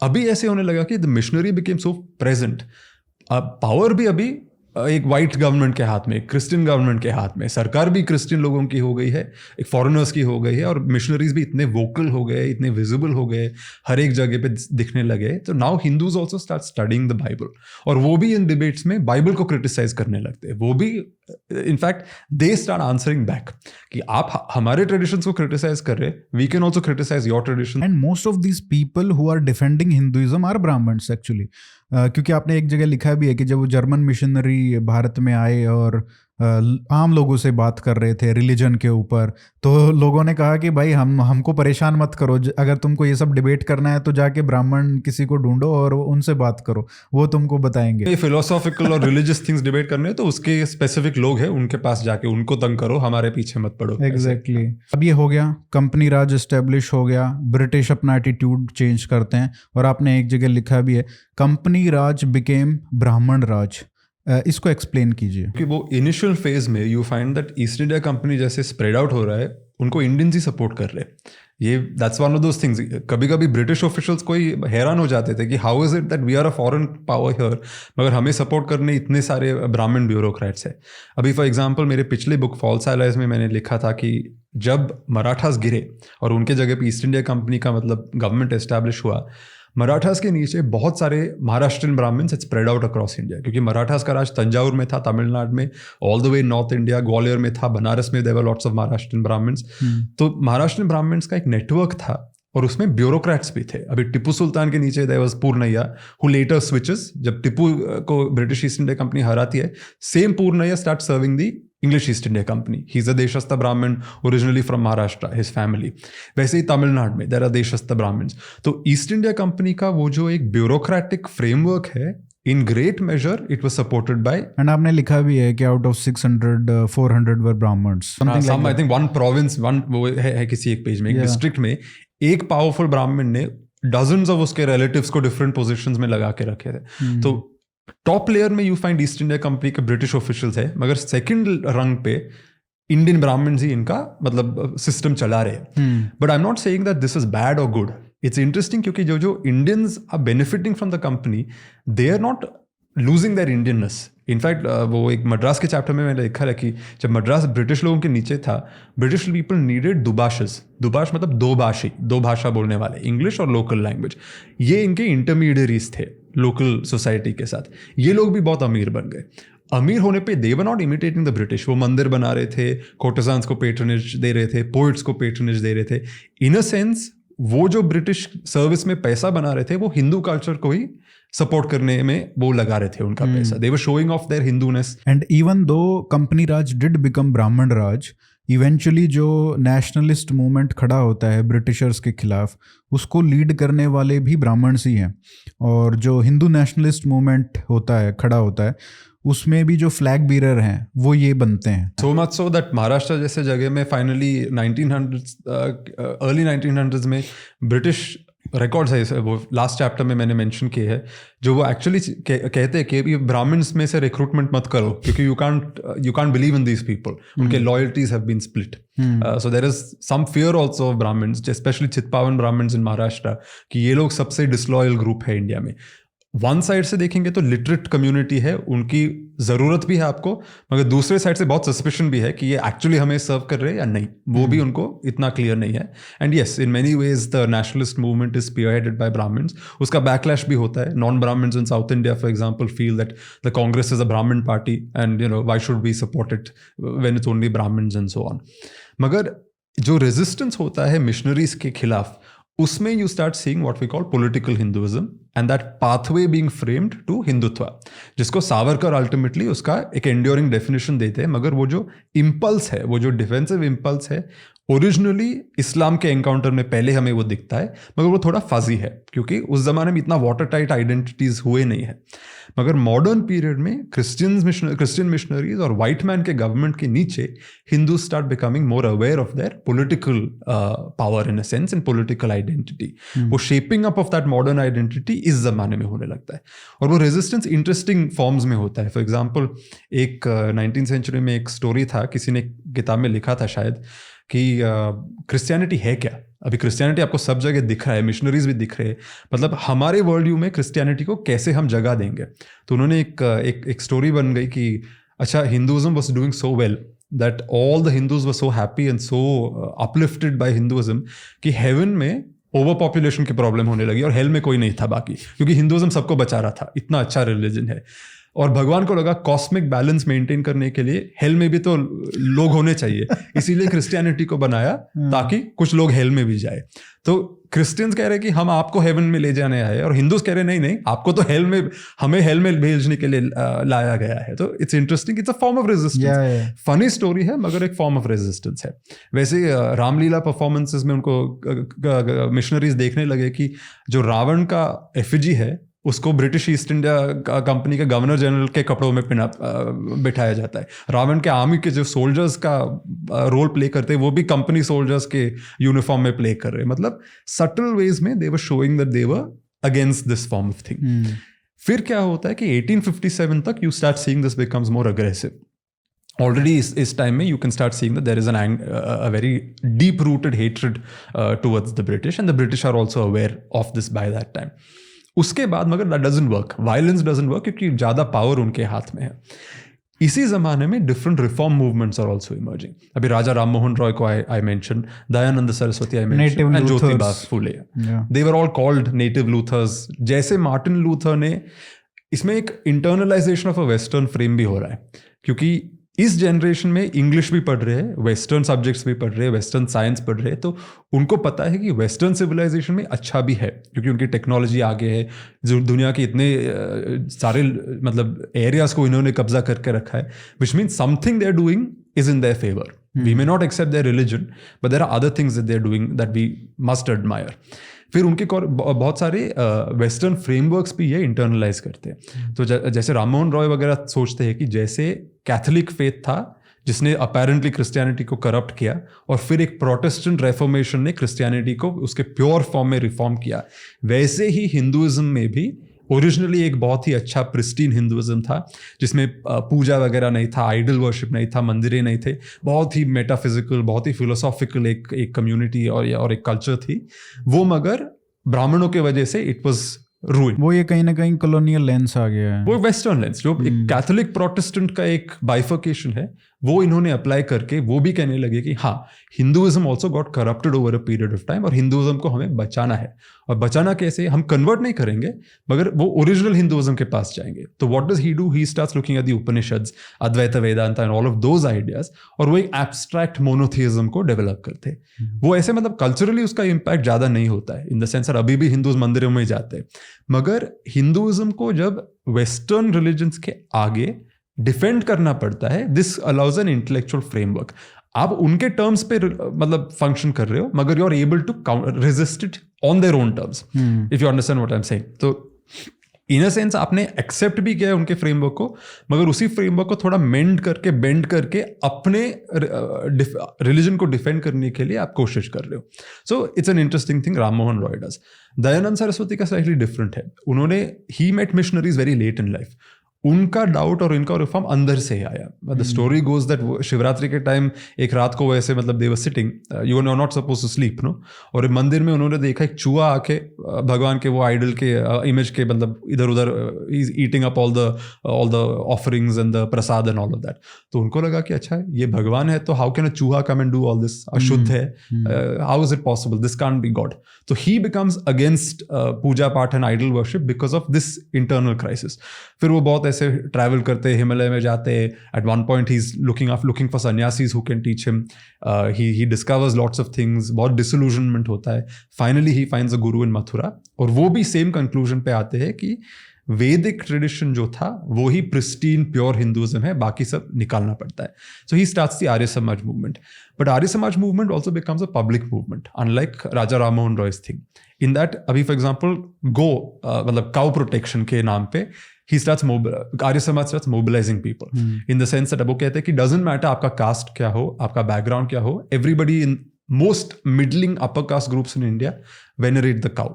तो काउ प्रोटेक्शन के नाम पे people are able to mobilise. वैसे ही आर्य समाज मिशनरीज के कुछ स्ट्रैटेजीज को उल्टा कर देता है, in the sense that Francis Xavier जैसे मिशनरी पोर्चुगीज पीरियड में कहते हैं कि वो full hundreds and thousands of people को कन्वर्ट करते थे, होल विलेजेस को कन्वर्ट करते थे। उसी फॉर्म में आर्य समाज क्या करते हैं, रिकन्वर्ट करते हैं लोगों को। इस Muslims as well as Christians are reconverted to Hinduism.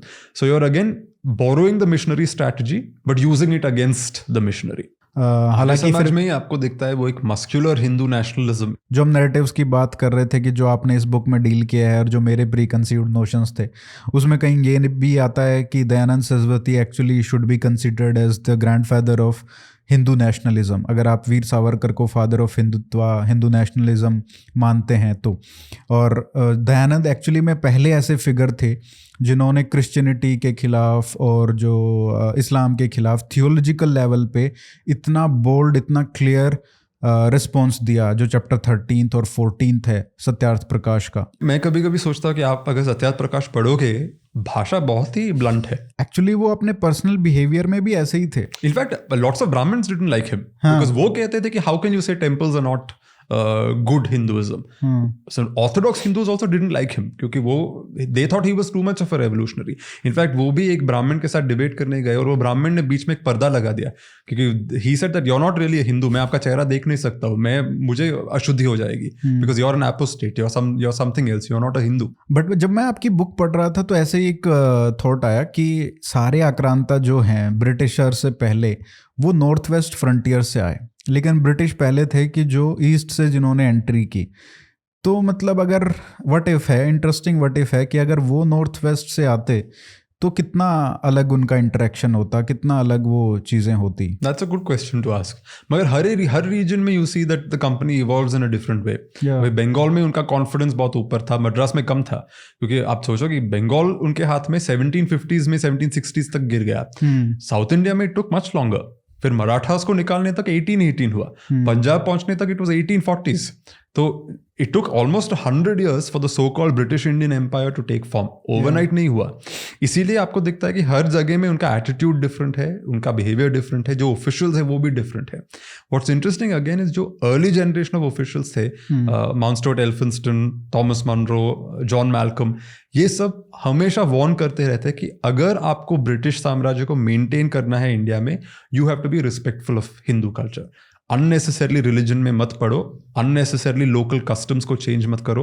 Local लोगों के पास अच्छे ट्रेडिशंस है। फॉर एग्जांपल एल्फिंस्टन कहते हैं कि पेशवास के नीचे जो महाराष्ट्र में उनका गवर्नमेंट था, he says under a bad ruler it was bad, but under a good ruler it delivered high levels of prosperity to the people. तो कंपनी का ड्यूटी इतना ही है कि आप एक गुड रूलर के तरह सेम पेशवा सिस्टम को जितना हो सके मेंटेन करो, अननेसेसरली वेस्टर्नाइज करने की कोशिश मत करो। अगला जनरेशन का एटीट्यूड डिफरेंट है, वो तो वेस्टर्नाइज करने पड़े, उसमें ही आपको बैकलैश दिखता है। वो इनिशियल इसमें जहां वो थोड़े रिस्पेक्टफुल थे, Indian society was also being accepting, not happy necessarily, मगर थोड़ा बहुत ओके ये लोग है अभी पावर में, इट्स फाइन। जब वो एटीट्यूड चेंज होता है तब वो रेजिस्टेंस आपको दिखने लगता है। और वही मैं कह रहा था कि राममोहन रॉय का एक इंटेलेक्चुअल डिफेंस ऑफ हिंदुइज्म वो अटेम्प्ट करते हैं वेस्टर्न सोसाइटी के लिए। दयानंद सरस्वती का you see mass mobilisation being born from there, but you also see internal churn, which is where I highlight Jyotiba Phule. वो क्या कहते हैं, सेम वो मिशनरीज की भाषा लेके इंटरनल ऑपरेशन, इंटरनल जो पॉलिटिक्स है हिंदुइज्म में, कास्ट के बारे में, Brahmins versus others and so on, उसको वो हाईलाइट करते हैं। ही सेज, एंड उनके जो डिसेंडेंट्स है बाय द 1920s, उनके intellectual descendants, they say that look he wanted to put an end to the Brahmin sort of domination and come up with a different idea of Hindu society. उनके time में of course people used to call him a missionary in Hindu clothing, Phule को, because he used to use the same missionary arguments. तो you find different Hindus are also responding in different ways. Hindus का भी एक uniform response नहीं था। हर एक generation में हर एक इंडिविजुअल ऐसे जो आइकॉन्स है उनके भी रिस्पॉन्सेज डाइवर्स थे। और आपने लिखा है कि ब्रिटिश हेल्प्ड इंडियन सी देमसेल्व्स बेटर, क्योंकि बहुत बोला जाता है कि ब्रिटिश का सबसे बड़ा कंट्रीब्यूशन क्या है, रेलवेज, सिविल ब्यूरोक्रेसी, बट सबसे बड़ा कंट्रीब्यूशन जो उन्होंने लेंस दिया उससे बहुत नुकसान भी हुआ। बहुत सारे लोग कन्वर्ट भी हुए होंगे और बहुत सारे लोग मैकौले पुत्रास वो भी बने होंगे।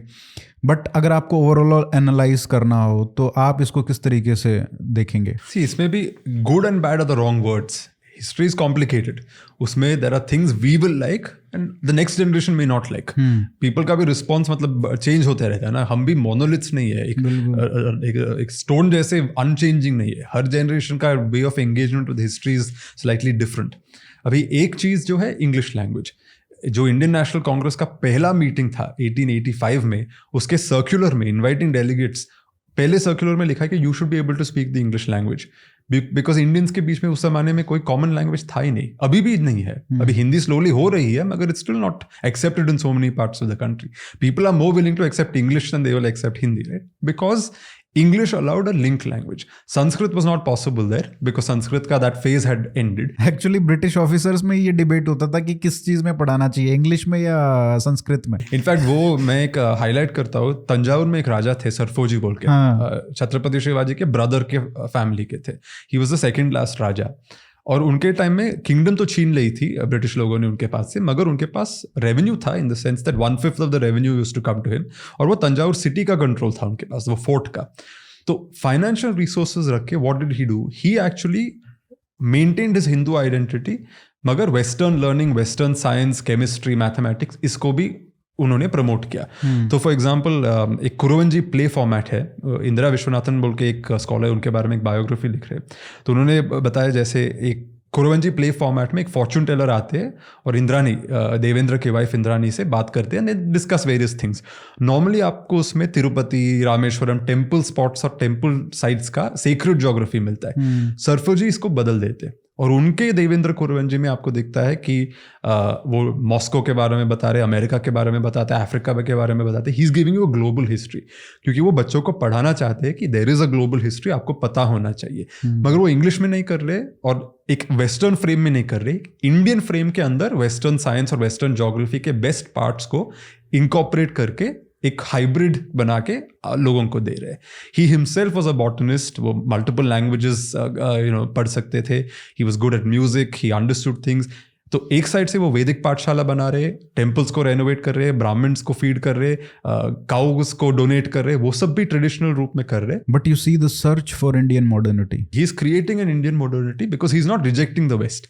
उसी टाइम में ब्रिटिश लोग क्या कर रहे हैं, because they are still hesitant कि इंडिया में हम कैसे गवर्न कर सकते हैं. तो जब सरफोजी मॉस्को, अमेरिका, रशिया ये चीज़ें अपने स्टूडेंट्स को सिखा रहे हैं, बनारस में ईस्ट इंडिया कंपनी एक कॉलेज शुरू करते हैं और वहाँ पे वो ट्रेडिशनल हिंदू स्टडीज सिखा रहे. तो एक मिशनरी जाता है, एक बार वो कह रहा है कि क्लास में ये लोग सिखा रहे हैं कि there are 7 types of seas. पुरानों में है ना, there is a sweet sea of sugar, then there is a sea of butter, ये सिखा रहे, instead of teaching that there is only one sea and that sea is salty.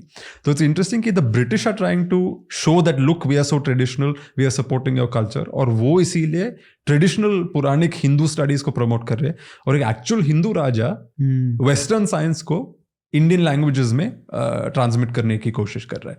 तो it's quite interesting कि diverse things are happening sometimes at the same time. Last में जो 3 पुरोधा हैं हिंदू राष्ट्रवाद के, जो हम कह सकते हैं, दयानंद सरस्वती, बाल गंगाधर तिलक, वीर सावरकर, जब आप उनके आइडियाज़ को देखते हैं, उनके हिंदू राष्ट्रवाद के वर्जन को देखते हैं, और जो आप आज वर्जन प्ले आउट होता हुआ देख रहे हैं, आपके हिसाब से आप क्या कहेंगे कि कौन से एलिमेंट्स हैं जो बेस्ट रिप्रेजेंट करते हैं दयानंद को, जो बेस्ट रिप्रेजेंट करते हैं तिलक को, जो बेस्ट रिप्रेजेंट करते हैं सावरकर को? इसमें 2 चीज़ें हैं. एक है हिंदू नेशनलिज्म और that political identity of how do you define Hindutva.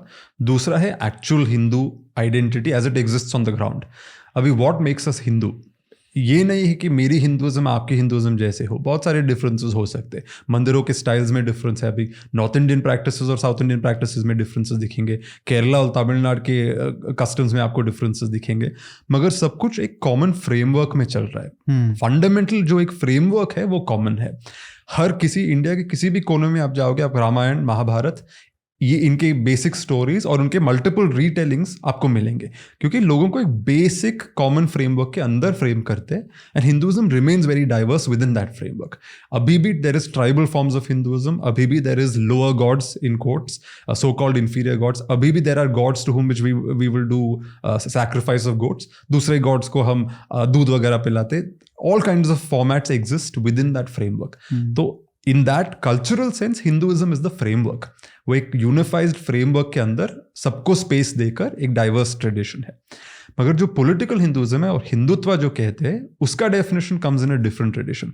अभी तिलक जैसे लोग, they were also nationalists, and in many ways Tilak was the first Hindu nationalist like that politically. मगर ही स्ट्रगल टू डिफाइन हिंदुत्व। अगर तिलक के डेफिनेशंस उनके मराठी राइटिंग्स में आप देखोगे, वो स्टिल हिंदुत्व को एक रिलीजियस डेफिनेशन के बेसिस में डिफाइन करने की कोशिश करते हैं। फॉर एग्जांपल वो कहते हैं कि you have to venerate the Vedas, you have to believe in multiple paths. वो जो पहले मिशनरीज को बोलते थे, सेम लॉजिक तिलक भी बोलते हैं कि there is no one path to God, there are multiple paths to God. So Vedas में बिलीव करना चाहिए, multiple paths to God, cow worship, these are the things that make you Hindu. मगर उनके जमाने में you find census reports and other reports showing that there were Hindus who don't worship the Vedas. अभी जो वीरशैवास है, उनके लिटरेचर बसव पुराण वगैरह देखा तो it's anti Vedic. They don't look at the Vedas as some great scripture. Similarly, cow worship है, large numbers of Hindus believe in the cow, but there are also communities of Hindus who eat beef. They will not slaughter the cow, but they still eat beef. तो complicated है। तो तिलक का जो religious definition of Hindutva था, it was limited, क्योंकि it was still leaving people out, सबको एक साथ नहीं ला पा रहा था। What Savarkar achieved there is theoretically more solid, इसीलिए अभी 100 साल हो गए, right, after he wrote his book, it is still the definition on the basis of which Hindutva functions today. उन्होंने religion को निकाल दिया इसमें से। He said Hinduism is not Hindutva. Hinduism is a part of Hindutva. Hindutva is the bigger umbrella. Hinduism is a part within that. So he was not focused on religion. He's looking at political identity. और उनका जो theoretical definition था बहुत simple था कि your fatherland and your holy land both have to be in India. एक से नहीं होगा। अभी फादरलैंड सिर्फ बोलोगे तो हिंदूज, मुस्लिम्स, क्रिश्चियन सबके एंसेस्टर्स इंडिया में थे, तो everybody can claim to be a Hindu. That's not enough. सिर्फ holy land also doesn't work, क्योंकि चाइना के बुद्धिस्ट भी आके कह सकते हैं वो भी हिंदू है, क्योंकि उनका होली लैंड गया में होगा, नहीं तो बुद्धिज्म का ओरिजिन इंडिया में है। It has to be a combination of both. आपके एंसेस्टर्स भी यहाँ से होने चाहिए and your holy land should also be in India, which means that Hindus के अंदर शैवाज, वैष्णवास, शाक्तास ये ही हिंदुइज्म का भाग मानेंगे अपने को। मगर Jains and Buddhist are still part of the Hindu political bracket, क्योंकि उनके रिलीजन्स भी इंडिया में पैदा हुए थे। और सिर्फ Christianity and Islam are left outside the door because he sees those as the other. वो उनके ज़माने में ये जो बुक लिखा था वो खिलाफत मूवमेंट के टाइम में लिखा था। वो कम्युनल एनिमोसिटीज वर इंक्रीजिंग, वो एक कॉन्टेक्स्ट में उन्होंने लिखा था। सो it's interesting that his definition is what is lasted so long.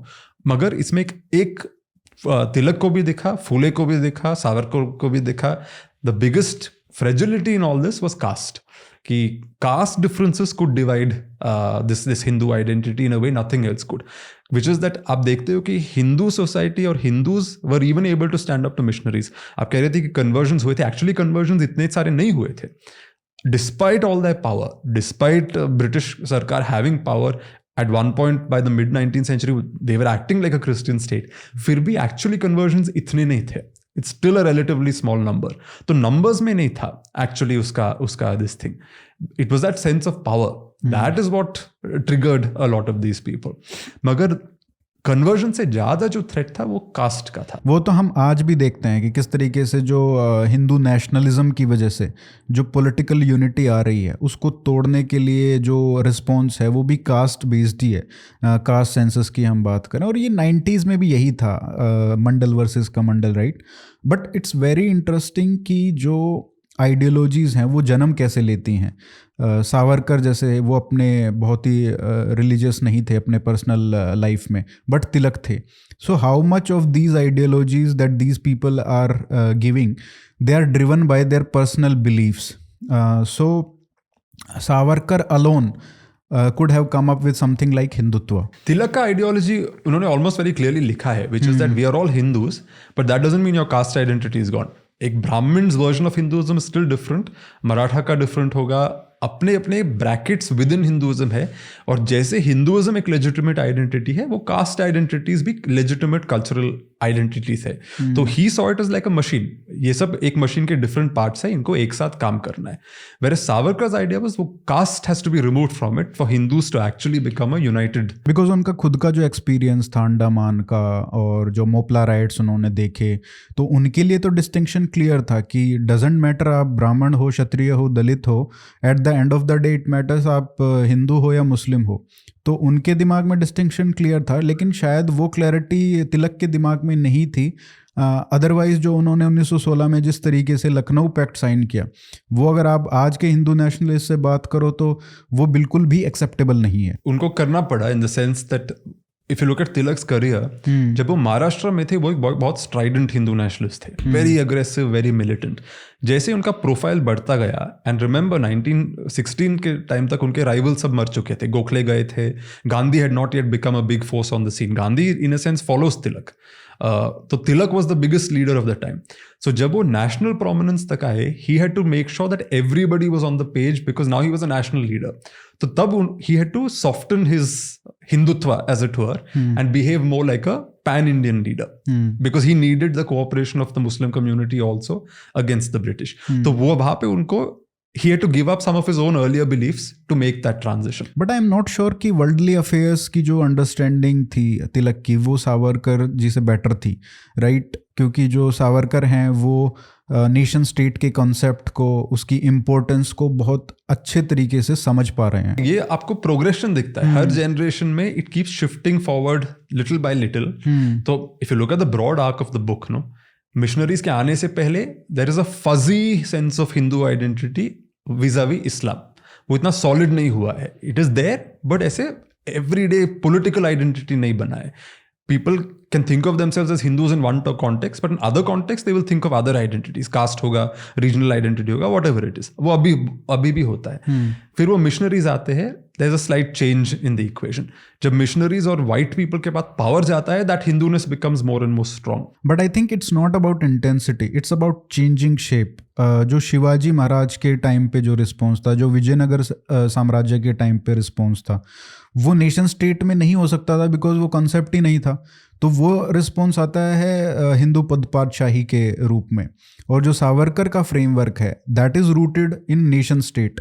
अगर आप इजराइल की जैसे आज हम बात करें, हम कह सकते हैं कि अगर ज्यूविश स्टेट हो सकता है तो हिंदू स्टेट क्यों नहीं? बट 100 साल पहले हम ये बोल भी नहीं सकते थे. Correct. Everybody, that's something, each generation अपने कॉन्टेक्स्ट में इसको बेस करके दुनिया भी बदल रही है. आप जैसे कह रहे थे, things are changing. When the ground is changing, you are adapting constantly. इसीलिए बुक के एपिलॉग में मैंने जो इमेज रखा है, वो आई थिंक ब्रह्मा का इमेज है with 4 faces it's showing. And the point was that different times में this identity of the Hindu wears a different face. And book के cover भी, that's why I chose that picture of 3 gods. It's actually a very beautiful cover, one of the best in recent times. cover choose किया इसीलिए क्योंकि वो त्रिमूर्ति में आपको दिखेगा कि हिंदुज़म का ब्रॉडर हिस्ट्री देखा तो as I said composite of different traditions. Vaishnavism भी है, the Brahminical impulse of unity is also there, Shaivism भी है. तो you see 3 different faces in 3 different colours. वो हिंदुइज्म का ब्रॉडर हिस्ट्री रिप्रेजेंट करता है.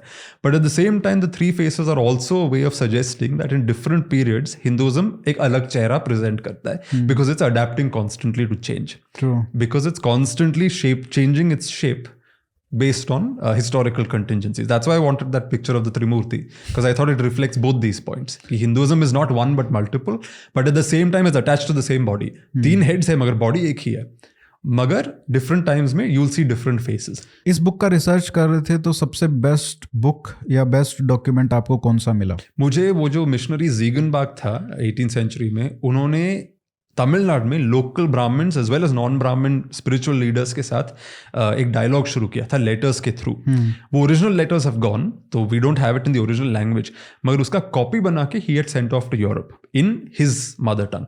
तो वो letters I found absolutely fascinating to read, क्योंकि there is one letter in fact in which वो जो रिस्पॉन्डेंट है वो ज़ीगनबाग को बताता है कि yes there are different traditions but the religion is one. Which is 18th century mein, he's already saying that this is all part of one religion. It's just that there are different ways in which different people follow different aspects of it. That I found very interesting. That entire collection of letters between a missionary and Hindus, it's interesting to read. वो जो debates भी है वो भी बहुत ही interesting material है, क्योंकि वो debates को report भी कर रहे थे. बॉम्बे में वगैरह बड़े cities में जो missionaries और Hindu leaders का जो debates होता था, as I said, hundreds and about 1,000 people audience, बीच के side में आके बड़े audience के सामने ये debates हो रहे, ये local press इसको cover करती थी. And the third thing I really found very fascinating is इसमें 1840s में, I forget his first name, Dadoba पांडुरंग's brother, young man, 20s में मर गए वो. 1840s में he is perhaps the first person English भाषा में in the Bombay Gazette he articulates a nationalist critique of the British. That's really wonderful. I mean, it's long before Dadabhai Naoroji's economic drain theory. He's making the same points. और आप जो earlier कह रहे थे he says आपने railways वगैरह लाए, आपने ये टेक्नोलॉजी लाई, आपके खुद के लिए लाया है, अपने, हमारे लिए नहीं। फिर आप कहते हो कि before the British came Indians used to be plundered by marauders and Pindaris and all that. सच है, मगर आपने आकर इससे भी सोफिस्टिकेटेड प्लंडरिंग सिस्टम शुरू किए। आप हमें रोज रोज प्लंडर नहीं कर रहे हो, मगर इतना मतलब नहीं, आप every now and then violently plunder नहीं कर हर रहे हो, 10 but साल every की day you're बजाय अब plundering रोज us. हो रहा है। Correct, every day you're plundering us. So he's able to counter everything. Similarly, conversion के बारे में he says that at least under the Mughal rulers, if you converted to Islam, you got something from it. आपके नीचे we convert to Christianity, but because of your फिर भी racism, we get racism. nothing. So he's got a very interesting critique 1840s में, when he's such a young man, 20s में, he's in his early 20s. ये जब सारे discussions चल रहे हैं कि मोनोथिज्म इज़ ग्रेट और मिशनरीज बोल रहे हैं Hindus need to convert because of this, और हमारे वाले लोग भी ये बोल रहे हैं कि हमारा भी रिलीजन मोनोथिस्टिक ही है, भगवान एक है, उसके रूप अलग है, तो उसमें सबसे बेस्ट रिस्पॉन्स आता है बंकिम चंद्र चट्टोपाध्याय का। वो कहते हैं कि भैया होल्ड ऑन, मोनोथिज्म में ऐसा क्या है कि इसको तुम बेस्ट कह रहे हो? Who is to say monotheism is better than polytheism? क्योंकि भगवान का तो in that sense logical proof है ही नहीं, तो then what is the logic in saying there is only one god? जैसे वो कह रहे हैं कि एक बिल्डिंग बनाने में आपको आर्किटेक्ट, आपको लगा कि आर्किटेक्ट नहीं बनाया, मगर आर्किटेक्ट के नीचे मेसन्स भी है, कारपेंटर्स भी है, कितने लोग हैं, वैसे ही there is one God and under that God there can be many. Sir fantastic discussion, बहुत अच्छा लगा आपसे बात करके। मैं फिर से बस यही कहूंगा कि ये स्पिरिचुअल बातों के बारे में नहीं है, फिलॉसफी, हिंदू फिलॉसफी के बारे में नहीं है। एज आई से in the introduction, it is about action and reaction in a time of political domination. मतलब दूसरे कल्चर से आपको आके पॉलिटिकली डोमिनेट कर रहे हैं, उस कॉन्टेक्स्ट में कैसे आप सर्वाइव करते हो, कैसे आप रिस्पॉन्ड करते हो, अपने आप को ट्रांसफॉर्म थोड़ा बहुत करना पड़ता है, मगर there is something fascinating in that story, वो रिलेट करने की कोशिश मैं इस किताब में करता हूँ। Fantastic, thank you sir, thank you so much. Thanks a lot.